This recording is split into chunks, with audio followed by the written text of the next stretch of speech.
하나님 말씀 보겠습니다. 요한복음 1장 43절부터 51절까지 보겠습니다.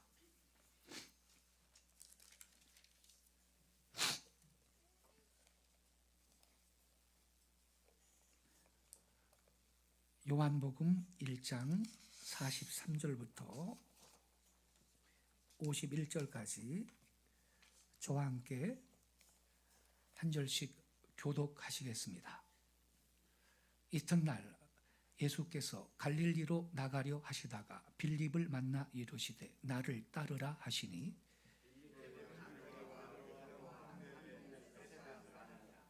빌립이 나다나엘을 찾아 이르되 모세가 율법에 기록하였고 여러 선지자가 기록한 그 일을 우리가 만났으니 요셉의 아들 나사렛 예수니라.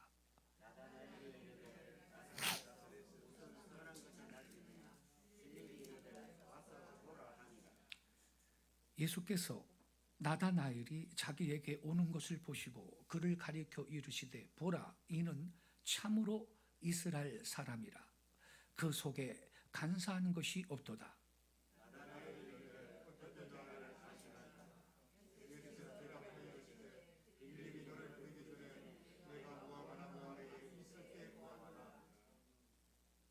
나다나엘이 대답하되 라비여, 당신은 하나님의 아들이시요 당신은 이스라엘의 임금이로소이다.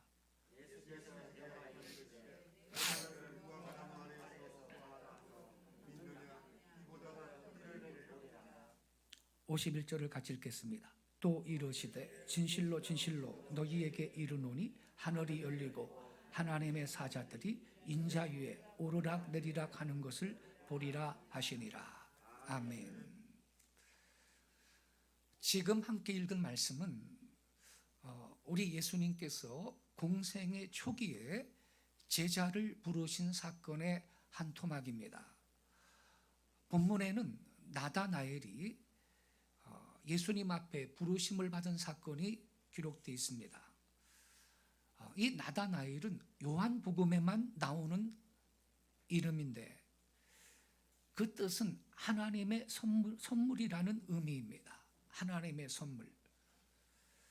근데 마태복음 10장에 보면 12 제자들의 이름이 나오는데 그 가운데 바돌로메라는 제자의 이름이 있습니다. 바돌로메. 대부분의 견해에 의하면 그 바돌로메의 본명이 나다나엘이다, 이렇게 추정하고 있습니다. 바돌로메는 돌로메의 아들이란 뜻이에요. 바요나 시모나 그럴 때 요한의 아들 시모나 이거거든요. 바가. 바돌로메는 돌로메의 아들이라는 뜻인데 그래서 실명이 아니고 본명은 나다나엘일 것이다. 그래서 바돌로메와 나다나엘은 동일인이라고 성경학자들이 그렇게 해석을 하고 있습니다. 예수님께서 그와 더불어 대화를 하시는 가운데 내가 참으로 이스라엘 사람이다, 내 속에는 간사함이 없다, 이렇게 말씀하셨습니다. 이 말씀이 나다나엘의 마음을 붙들어서 예수님을 향하게 되고 어떻게 나를 아시나요? 이렇게 대화를 몇 마디 나누다가 드디어 그는 신앙 고백을 하면서 그리스도의 제자가 되었습니다. 방금 12 제자 가운데 바돌로메가 있는데 이 바돌로메가 나다나엘하고 동일인이다, 이 말씀을 드렸는데 예수님의 12 제자들 가운데 그렇게 이름이 많이 불려지지 않는 제자의 이름이 바로 바돌로메입니다. 성경학자들이 그의 본명이 나다나엘이다, 이렇게 추정을 하는데 그것은 근거와 이유가 있습니다. 마태가 기록한 12제자의 이름을 확인을 해보겠는데 마태복음 10장 2절 이하의 말씀을 자막을 좀 올려주세요. 마가복음은 좀 빼고요. 마태복음 10장 2절부터 4절까지 보면 12제자의 이름이 열거되어 있습니다.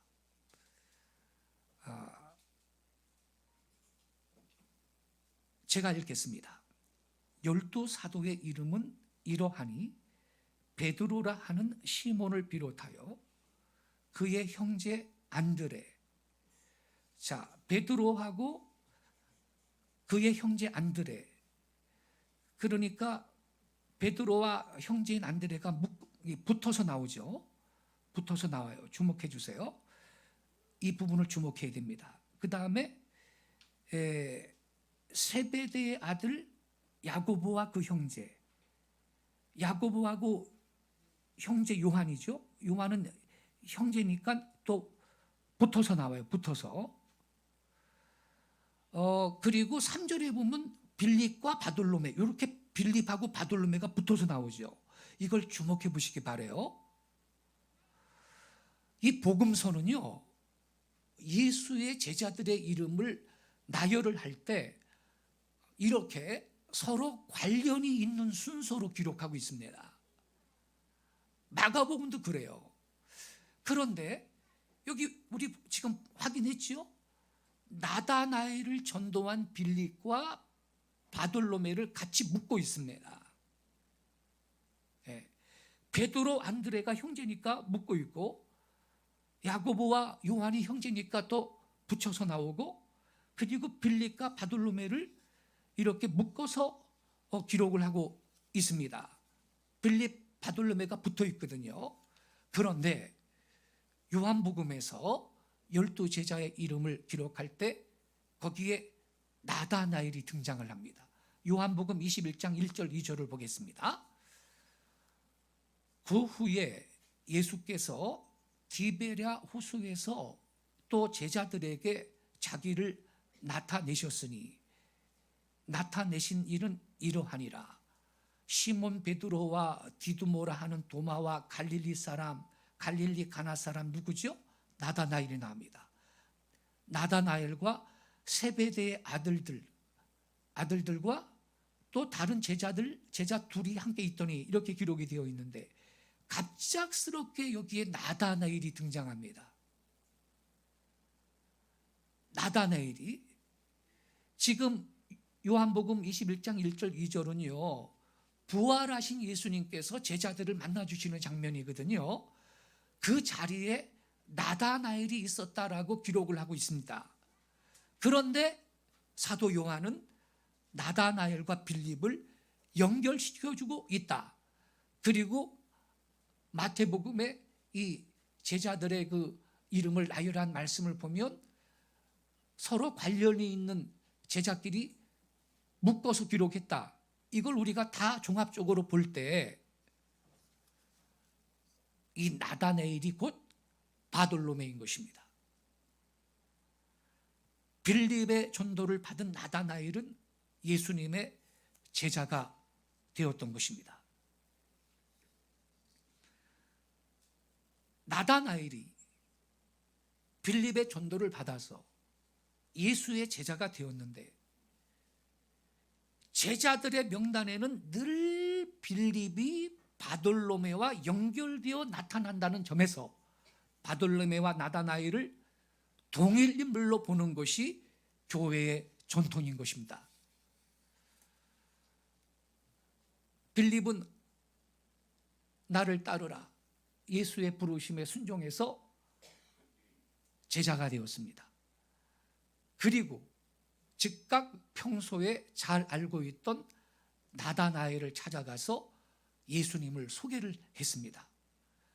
본문 45절에 보면요, 빌립이 나다나엘을 찾아 이르되 모세가 율법에 기록하였고 여러 선지자가 기록한 그 일을 우리가 만났으니 요셉의 아들 나사렛 예수니라. 이렇게 예수님을 소개를 했습니다.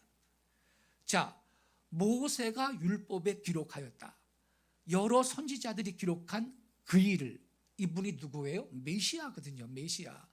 언젠가 메시아를, 구세주를 세상에 보내주시겠다고 모세 율법에도 또 여러 선지자들이 구약 성경에 기록해 놨거든요.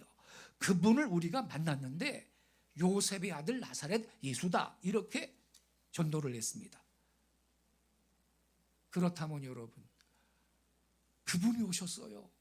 우리가 고대하던 그 메시아가 오셨단 말이에요. 할렐루야. 만나러 갑시다. 이렇게 반응을 해야 되는데 이 나다나엘의 반응이 시큰둥합니다. 나사렛에서 무슨 선한 게 나올 수 있겠어? 하물며 메시아가 그 동네에서 어떻게 나느냐, 이 말이에요. 46절에 그렇게 기록했어요. 나다나엘이 이르되 나사렛에서 무슨 선한 것이 날 수 있느냐? 빌립이 메시아를 만났다 하면서 예수님을 소개했을 때 나다나엘은 빌립의 말을 즉각 거부했습니다. 그 이유가 뭐지요? 빌립이 예수를 어디 사람이라고 소개했어요? 나사렛 예수라 그랬거든. 나사렛 예수니라 그랬어요. 예수를 나사렛 사람이라고 소개했거든요. 나사렛 사람이라고. 그 동네에서 무슨 선한 것이 나올 수 있겠어? 이렇게 반응을 하는 거예요. 여러분, 이 나사렛은요, 당시에 천대받던 동네였습니다. 나사렛은 갈릴리 지방인데 유다 나라 북쪽에 있는 아주 초라한 마을이었습니다. 이방의 땅과 인접한 변두리 촌 지역이었고, 그 동네는 대개 배우지 못한 사람이 모여 살고 세상적으로 볼 때 잘나고 유능한 사람 한 사람도 없는 동네입니다. 그리하여 이 나사렛이라는 동네는요, 사람들의 관심을 끌지 못했고 유대인들한테 항상 멸시받던 마을이었습니다. 그러니까 이 나다나엘이 나사렛에서 무슨 선한 것이 나올 수 있겠어? 하물며 그 동네에서 메시아가 나온다고 즉각 거절을 했습니다. 그러나 여러분, 예수님은 당시에 그런 후진 동네 나사렛에서 사셨습니다. 예수님께서 친히 그 길을 택하신 거예요. 세상 사람들이 보기에 흠모할 만한 곳이 못 되는 그런 동네를 택하신 거예요. 이 동네가 너무 후져서 아마 있죠, 오늘날의 처녀들한테 나사렛 사람 남자 만나서 한번 미팅해봐라 그러면 즉각 거절할 거예요. 그런 동네예요, 그 동네가. 하지만 주님은 나사렛이라는 동네에 사셨어요. 하나님께서 또 그렇게 정해 주셨어요. 하나님은 그의 아들 구세주 예수가 세상에 올 때 사람의 모습으로 탄생해야 되잖아요. 근데 그렇게 육신의 옷을 입히시되 가장 천한 모습의 옷을 입히셨습니다. 세상에 태어나는 것도 세상의 그 작은 동네, 무명의 동네 베들레헴에서 태어났는데 그것도 마구간에서 태어나고 그분의 요람은 말밥통입니다. 그리고 성장하신 동네도 촌동네 나사렛에서 자라게 하시는 등 가장 천하고 가장 후진 곳으로 내려오게 하셨던 것입니다.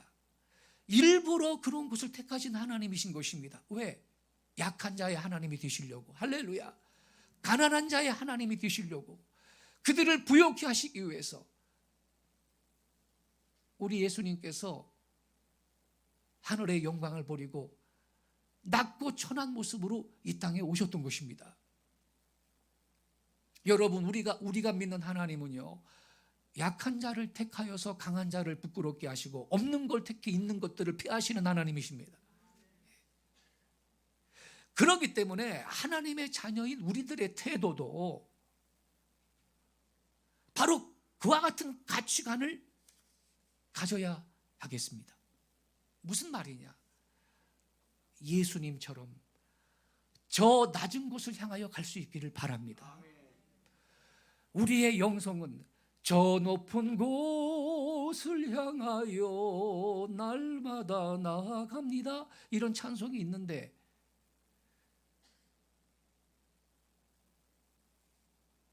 진정으로 높은 곳으로 가는 비결이 뭔지 아세요? 전 낮은 곳을 향해 가는 것입니다. 그러한 사람일수록 영성이 깊은 것입니다. 어떤 기독교 신자가요, 공부 많이 한 사람이에요. 돈도 많고. 내가 격이 떨어지게 저 집사하고 어떻게 사귀냐, 이런 사람 제가 본 적이 있어요. 잘났고 공부 잘하고 돈 많은데 내가 저 가난하고 배운 거 없는 저 집사하고 어떻게 교제를 하냐. 그러면 경 높으신 예수님은 어떻게 우리랑 교제를 할까요? 야, 나는 그런 분 보면요, 비애를 느껴요. 저 사람이 하나님을 아는 사람인가? 영성이 있는 사람입니까, 그 사람이? 영성이 높을수록 낮은 곳을 향해 갈 수 있는 그러한 사람인 것입니다.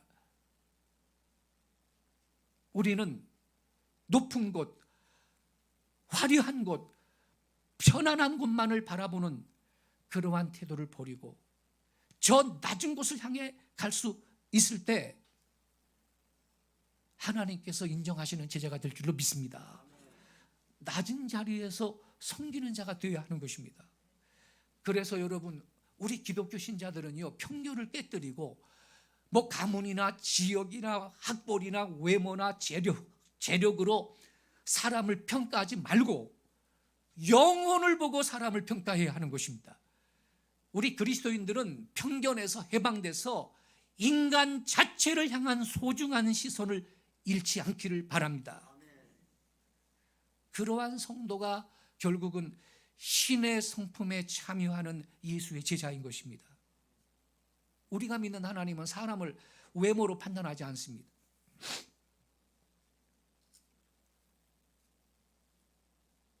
나사렛에서 무슨 선한 것이 나올 수 있겠냐고 그랬어요. 편견에 묶여 있는 거죠. 그때 빌립이 이렇게 말했습니다. 와서 봐라. 그리스도에게 가서 그분을 직접 만나고 보고 경험하게 한 것입니다. 여러분, 이러한 태도는 모든 복음 전도자들한테 필요한 것입니다. 우리가 누구를 믿게 할 수 없어요. 우리가 할 수 있는 일은 뭐냐? 복음을 그냥 들려주는 거예요. 그 사람을 예수께 인도하는 거예요. 그러면 나머지는 주님께서 하실 줄로 믿습니다. 주님께서 택한 자이면 저와 여러분의 전도를 통해서 그 사람이 마음을 열고 예수님을 영접하고 신자가 될 줄로 믿습니다. 그러니까 결과는 주님께 맡기고 우리는 기회가 있든지 없든지 복음을 빌립처럼 전할 수 있는 성도들이 되시기를 바랍니다. 빌립이 전도에서 예수께 나온 나다나엘은 나사렛에서 무슨 선한 것이 나겠느냐, 그런 의구심으로 가득했죠. 나다나엘을 보신 예수님은 이는 참으로 이스라엘 사람이다. 그 속에 간사한 것이 없다. 최고의 찬사를 하셨습니다. 이 간사라는 단어는요, 원문의 뜻이 뭐냐면요, 물고기를 낚는 미끼를 의미합니다. 물고기를 낚는 미끼. 미끼는 간사한 것입니다. 강교한 것이죠. 남을 속여서 잡는 거거든. 자기의 밥이 되게 하려고 남을 속이고 이용해 먹는 인간들이 세상에 얼마나 많습니까? 나다나엘은 간사하지 않았습니다. 진실했습니다. 그러자 나다나엘은 어떻게 나를 아십니까? 이렇게 물었어요. 그의 질문에 예수님께서는 이렇게 대답하셨습니다. 빌립이 너를 부르기 전에 내가 무화과 나무 아래에 있을 때 보았노라. 48절을 우리 한 번 더 같이 읽겠습니다. 자막 좀 올려주세요. 48절 준비됐나요? 시작. 빌립이 너를 부르기 전에 내가 무화과 나무 아래 있을 때 보았노라. 어디 있을 때 보았다 그랬어요? 무화과 나무 아래 있을 때 보았노라. 지금 우리 예수님이 무슨 동문서답을 하고 계시네. 아니, 어떻게 나를 아십니까? 이렇게 물었으면 거기에 합당한 답변을 하셔야지. 빌립이 널 부르기 전에 내가 무화과 나무 아래에 있을 때 봤다 그랬거든요. 동문서답 같은 답변인데, 그러나 여러분, 이 말씀을 들은 나다나엘은 곧장 예수님을 메시아라고 고백을 했습니다. 49절을 읽겠습니다. 49절 시작. 랍비여, 당신은 하나님의 아들이시요 당신은 이스라엘의 임금이로소이다. 예수님의 말씀이, 네가 무화과 나무 아래 있을 때 내가 봤어, 이 예수님의 말씀이 반신반의하던 나다나엘의 심령에 비수처럼 꽂힌 겁니다. 그래서 즉각적으로 당신은 하나님의 아들이십니다, 당신은 이스라엘의 임금이십니다라고 신앙을 고백하게 된 것입니다. 자, 그렇다면 여러분, 나다나엘이 무화과 나무 아래서 무엇 하다가 들켰을까요? 예수님이 봤다 그랬는데 그 밑에서 낮잠 자고 있었을까요? 아니면 누워서 입을 벌리고 무화과 열매가 뚝 떨어지기를 기다리고 있었을까요? 예수님은 나다나엘이 무화과 나무 아래서 있을 때 어떤 모습을 봤을까요? 여러분, 이 무화과 나무 아래 있을 때 봤다라는 이 표현이 우리한테는 동문서답 같지만 나다나엘한테는 안 그랬습니다. 우리한테는 이게 무슨 수수께끼처럼 들리기도 하지만 나다나엘한테는 안 그랬다고요. 왜? 1세기에 무화과 나무 아래 있다라는 이 말은 유대인들이 일상적으로 쓰던 습관적인 표현이었습니다. 성서시대에 이스라엘에서 율법책이 있죠. 율법책, 토라를 가지고 있는 사람은 많지 않았습니다. 두루마리 성경인 이 토라는요, 1년치 봉급을 모아야 겨우 살 수 있는 귀중품입니다. 늘 다음 끼니를 걱정해야 하는 소장농들이 대부분이었던 성서시대 이스라엘에서 토라는 아무나 갖고 있기도 힘들고, 더군다나 어느 정도 규모가 되는 그러한 마을의 회당에나 한 권 있는 겁니다. 그러니까 회당이 없는 작은 시골 마을에서는 토라를 공부할 장소가 마땅치 않아요. 당시의 랍비의 문헌을 보면 회당이 없는 작은 마을에서 토라를 공부하기에 가장 좋은 장소로 추천되는 곳이 어디냐? 바로 무화과 나무 아래였습니다. 이스라엘의 건기는 한국보다 훨씬 덥지만 습도는 없습니다. 성지순례 가보신 분들 알 거예요. 거기는 후덥지근한 거 그런 거 없어요. 아주 건조합니다. 그래서요, 햇볕 아래에서는 호흡하기조차 힘들지만 그늘만 들어갔다 하면 견딜만 합니다. 신선합니다. 예. 6개월이나 지속되는 이스라엘의 여름 날씨에서 잎이 넓어서 좋은 그늘을 제공하는 무화과 나무 아래는요, 랍비와 함께 이 토라를 공부하고 토론하기 좋은 장소였습니다. 아울러 여름 내내 쉼없이 열매를 맺는 이 무화과의 향기는 기억력을 좋게 하는 청량제 역할도 했던 것입니다. 또한 갈릴리 지방에 사는 사람들한테 이 무화과 나무는 일종의 개인적인 휴식처였습니다. 이 무화과 나무는요, 높이가 4m로 자라고 가지는 사방으로 7m를 덮습니다. 이 나무가, 잎사귀가. 근데 당시에 대부분의 집들은 방을 하나만 가지고 있었기 때문에 조용하게 있기를 원하는 사람들은 무화과 나무 그늘에서 개인적인 시간을 보냈던 것입니다. 나다나엘은 무화과 나무 아래에서 뭐 했나요? 예수님이 빌립이 너를 찾기 전에 네가 무화과 나무 아래에 있는 걸 봤다라고 나다나엘한테 예수님이 말씀했습니다. 그때 나다나엘이 깜짝 놀라고 하나님의 아들이시고 이스라엘의 임금이라고 고백했는데, 나다나엘이 무화과 나무 아래에서 뭐 했나요? 그는 무화과 나무 아래에서 열심히 토라를 공부하고 말씀을 묵상하고 진리를 찾던 구도자였던 것입니다. 이걸 주님이 보셨던 것입니다. 예수님께서는 뜨거운 여름 햇살을 피해 무화과나무 아래서 말씀을 묵상하던 나다나엘을 이미 보셨던 것입니다. 빌립이 너를 부르기 전에 네가 무화과나무 아래 있을 때 봐노라. 바로 이 말씀은 예수님을 나사렛 출신 랍비로 생각했던 그의 선입견을 단번에 날려버렸습니다. 그의 입에서 곧바로 믿음의 고백이 터져 나왔죠. 랍비여, 당신은 하나님의 아들이시요 당신은 이스라엘의 임금이로소이다. 그러니까 예수님께서 나다나엘이 무화과 나무 밑에 있는 걸 보았다고 말씀하신 건 이런 의미를 갖고 있는 것입니다. 나다나엘아, 내가 무화과 나무 아래에서 말씀을 공부하고 조용히 묵상하고 메시아의 강림을 기도하고 있는 걸 나는 봤다. 그렇게 말씀하신 것입니다. 나다나엘이 이렇게 경건한 사람이에요. 나다나엘한테 무화과 나무 그늘은 그의 경건과 영성을 훈련하는 거룩한 장소였던 것입니다. 그래서 아마도 나다나엘의 친구들이 나다나엘이 집에 오시면 무화과 나무 아래에서 그를 찾았을 것입니다. 예수님께서 나다나엘을 보았을 때 그는 당연히 거기에서 묵상하고 기도했을 것입니다. 하나님께서 이 땅에 속히 메시아를 보내달라고 기도를 드렸을 거예요. 나다나엘이 무화과 나무 아래서 메시아가 오시기를 위해 기도했고, 이미 오신 메시아 예수께서 메시아가 오시기를 간구하고 있는 그의 모습을 봤던 것입니다.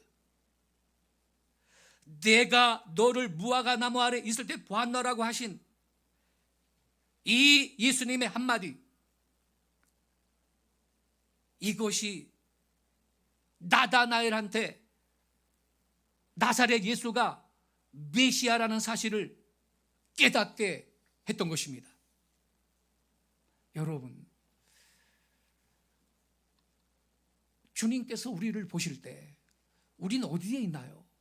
주로 어디에 있습니까? 우리한테도 나의 경건과 영성을 훈련하는 그러한 장소가 있나요?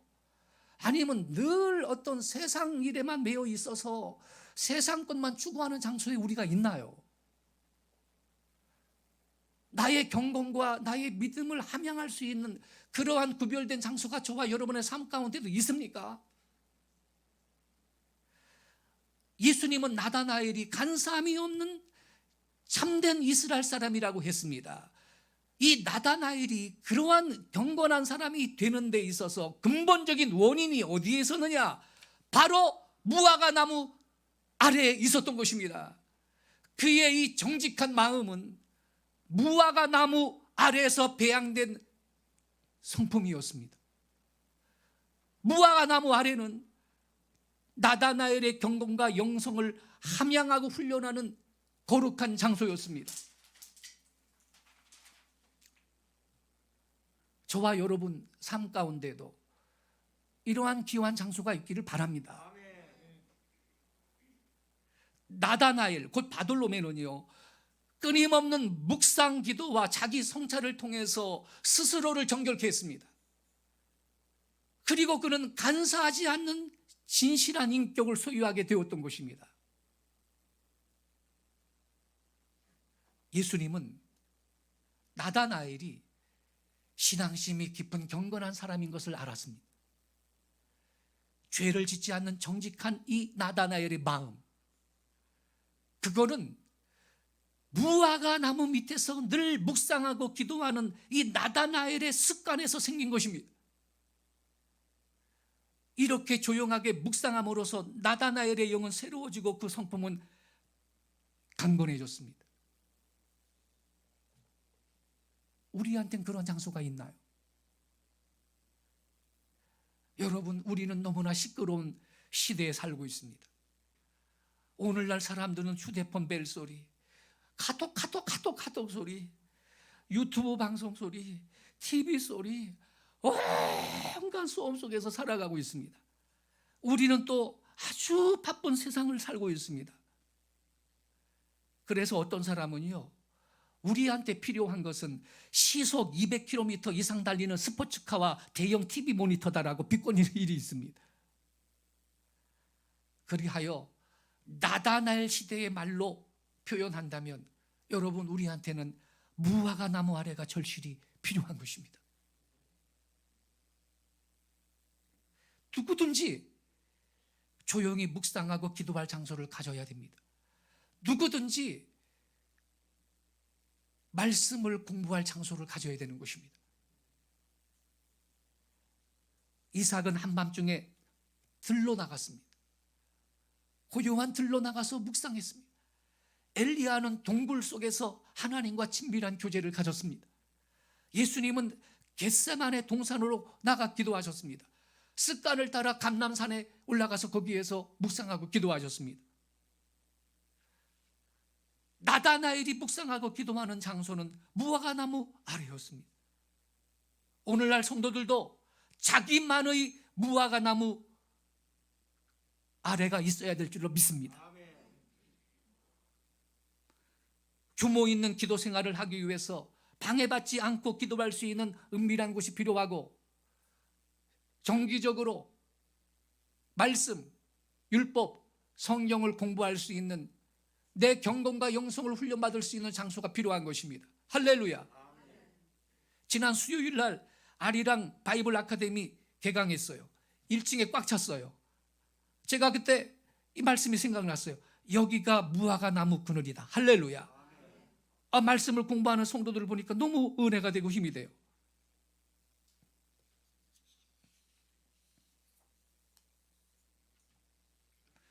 나다나엘은 그의 무화과 나무 그늘 아래서 늘 기도할 때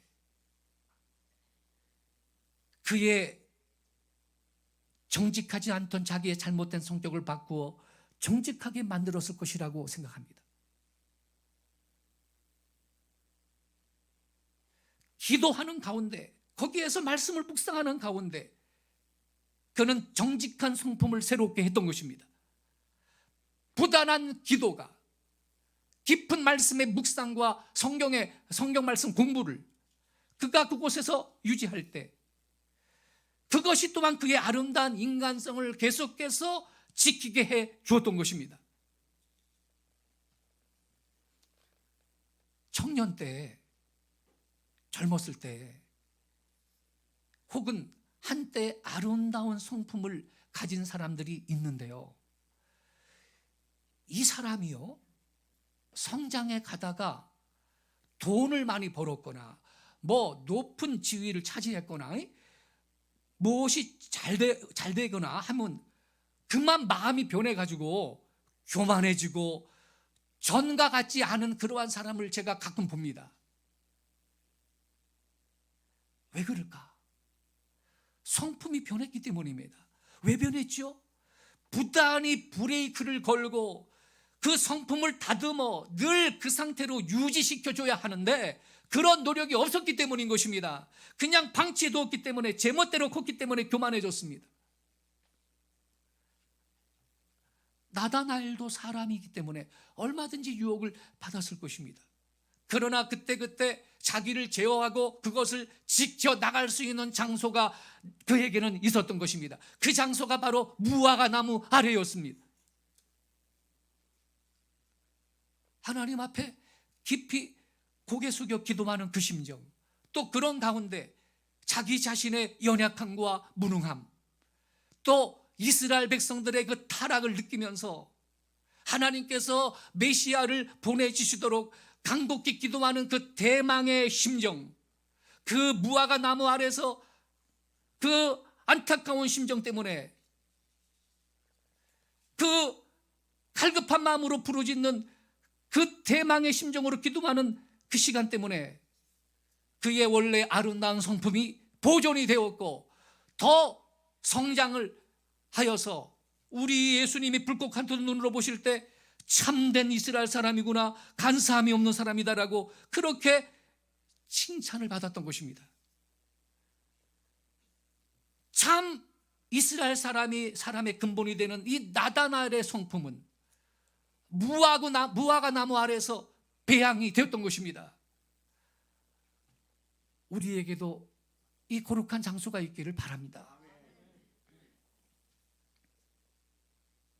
토마스 아켄퍼스의 유명한 그리스도를 본받아라는 그 책이 있는데 거기 보면요,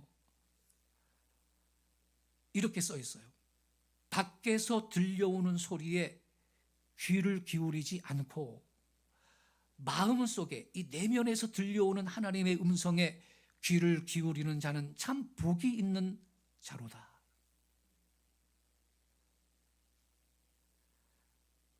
세상의 소리만 자꾸 듣고 살아나가면요, 자기도 알지 못하게 이 마음이 잘못되기 쉽습니다. 타락하기 쉬워요. 좋은 것을 버리기 쉽습니다. 그래서 우리는 가끔씩은 밖의 소리를 듣지 않고 내 마음의 소리, 영의 소리, 내면의 소리, 심령에서 들려오는 하나님의 음성에 귀를 기울일 때 복을 받을 줄로 믿습니다. 그때 저와 여러분의 마음이 겸손해지고 아름다워지고 거룩해지고 하나님의 참 사람의 성품을 유지할 수가 있는 것입니다. 빌립이 예수님을 만난 뒤 나다나엘을 찾아가 가지고 모세가 율법에 기록하였고 여러 선지자가 기록한 그 일을 우리가 만났으니 요셉의 아들 나사렛 예수라 그러죠. 모세가 율법에 기록하였고 여러 선지자가 기록한 그 일을, 이분이 메시아인데요, 메시아는 기름 부음을 받은 자라는 뜻이고 히브리어고요, 요걸 헬라어로 바꿔놓은 게 그리스도입니다. 원래 온 발음은 크리스토스인데 이 메시아에 해당하는 헬라어가 그리스도인 것입니다. 예. 그래서 이 크리스토스 첫 철자가 X자로 돼 있어, X자. 근데 그게 X가 아니고 헬라어 발음은 키입니다, 키.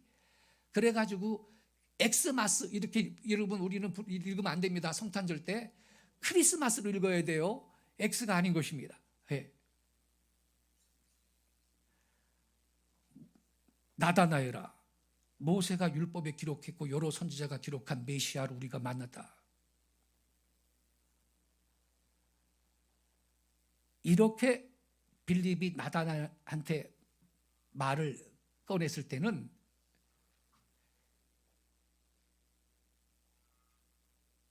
이 나다나엘이 말이죠, 메시아를 기다리고 있었던 인물, 메시아를 찾기 위해서 많은 시간을 들여서 율법과 선지자를 연구하고 있었던 인물이라는 사실을 암시하고 있는 것입니다.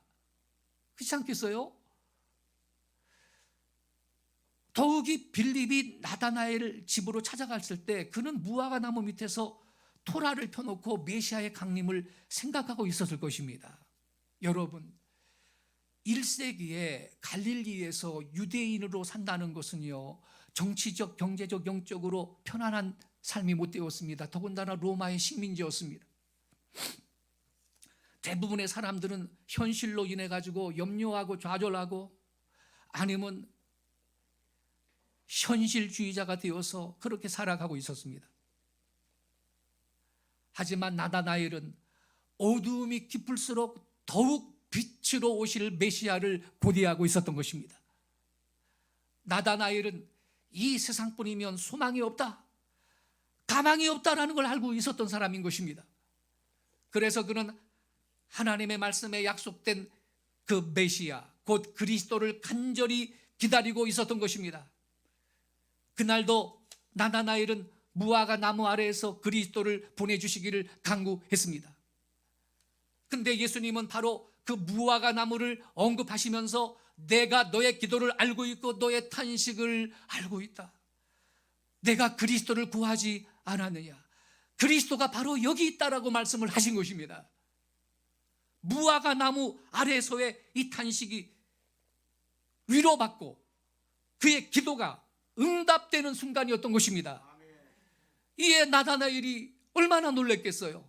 즉각적으로 이렇게 반응했습니다. 랍비여, 당신은 하나님의 아들이시오, 당신은 이스라엘의 임금이로소이다. 놀라운 신앙을 고백하게 된 것입니다.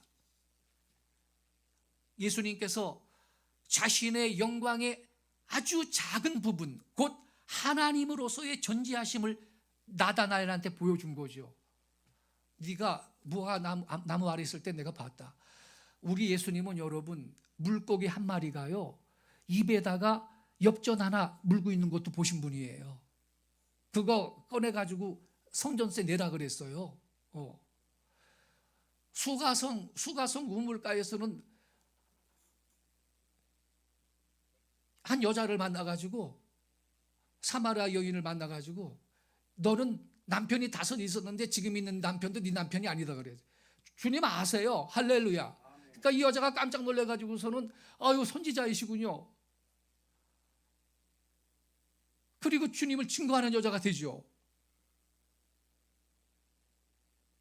예수님은 이때 이 나다나엘한테 자기의 영광의 지극히 작은 부분, 곧 하나님만 가지신 그 전지성, 전지하심을 보여주셨어요. 그것으로서 나다나엘은 그리스도의 영광을 받고 예수님을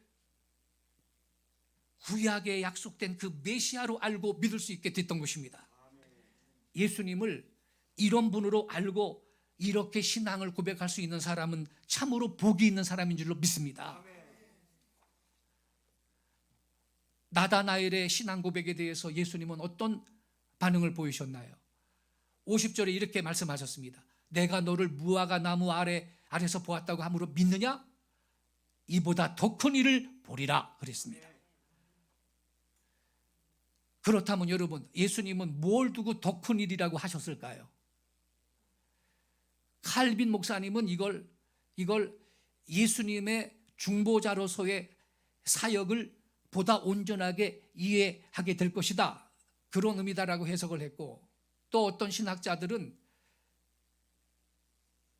나다나엘이 이제 예수의 제자가 되어서 주님을 따라다니면서 동행하게 될 거 아니에요? 그럼 우리 예수님은 기적을 얼마나 많이 행하셨습니까?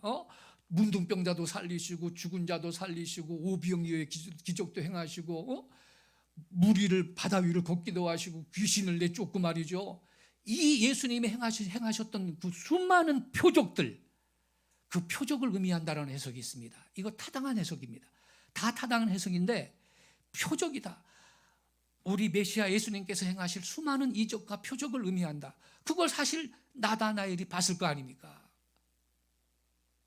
또 한 가지 중요한 게 있습니다. 네가 더 큰 일을 볼 거다. 이게 뭐냐? 이것은 장차 나다나엘이 예수님의 승천을 보게 될 것을 가리키는 말씀이라고 많은 성경학자들이 해석을 하고 있습니다. 왜냐하면요, 예수님이 이제 부활하셨고 하늘로 승천하시잖아요. 그때 제자들이 이거 다 보고 있어요. 하늘로 올리우시는 예수님을 보고 있는데, 그때 여러분 그 자리에 바돌로메, 곧 나다나엘도 그곳에 있었다고 성경이 기록하고 있기 때문입니다. 자, 사도행전 1장 9절부터 14절을 보겠습니다. 자막 좀 올려주세요. 사도행전 1장 9절부터 14절 제가 읽겠습니다. 이 말씀을 마치시고 그들이 보는데 올려져 가시니 구름이 그를 가리어 보이지 않게 하더라. 올라가실 때 제자들이 자세히 하늘을 쳐다보고 있는데 흰옷 입은 2 사람이 그들 곁에 서서 이르되 갈릴리 사람들아, 어찌하여 서서 하늘을 쳐다보느냐? 너희 가운데서 하늘로 올려지신 이 예수는 하늘로 가심을 본 그대로 오시리라 하였느니라. 제자들이 감람온이라고 하는 산으로부터 예루살렘에 돌아오니 이 산은 예루살렘에서 가까워 안식일에 가기 알맞은 길이라. 들어가 그들이 요하는 다락방으로 올라가니 베드로, 요한, 야고보, 안드레와 빌립, 도마와 바돌로메, 여기 바돌로메 나오지요? 이 바돌로메가 나다나엘하고 동일 인물이라 그랬죠? 바돌로메, 마테와 및 알페오의 아들 야고보, 셀로진 시몬, 야고보의 아들 유다가 다 거기 있어. 14절 같이 읽겠습니다. 여자들과 예수의 어머니 마리아와 예수의 아우들과 더불어 마음을 같이하여 오로지 기도에 힘쓰더라. 할렐루야. 왜냐하면 예수님께서 하늘로 승천하시기 전에 성령을 보내줄 테니까 성령 받기를 위해서 기다리면서 기도하라 그랬거든요. 그래가지고 이제 전심으로 제자들이 오로지 기도에 힘쓰고 있었습니다, 여러분. 그런데 여기 13절에 보면요, 바돌로메가 나오잖아요. 그러니까 나다나엘은 예수님이 승천하실 때 하늘로 부활하신 예수님이 올리우시는 그것을 두 눈으로 목격을 한 것이죠. 더 큰 일을 본 것입니다. 할렐루야. 내가 너를 무화과 나무 아래에서 보았다 함으로 믿느냐? 이보다 더 큰 일을 보리라. 그 더 큰 일이란 예수님께서 공생에 사역하시는 동안에 수많은 기적과 표적을 행하셨는데 그것을 봤을 것이며, 최종적으로 부활하신 예수님이 하늘로 승천하시는 이 광경을 봤으니 이것이야말로 더 큰 일인 줄로 믿습니다. 오늘날 우리들도 있잖아요. 작은 일에 순종할 때 하나님이 더 큰 일을 맡겨주시는 걸 믿으시기 바랍니다. 작은 사명에 충성할 때 하나님이 더 큰 직분과 사명도 주시는 것입니다. 작은 일에 충성하는 사람이 하나님의 더 큰 영광을 보는 은혜가 있을 줄로 믿습니다.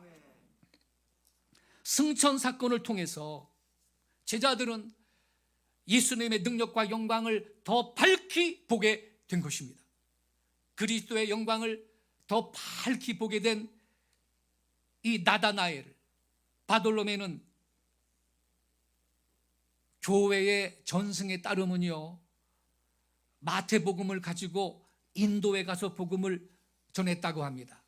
노년에는 아르메니아까지 가가지고 복음을 전하다가 산채로 살갗이 벗겨져서 십자가에 달려서 순교한 것으로 전해집니다.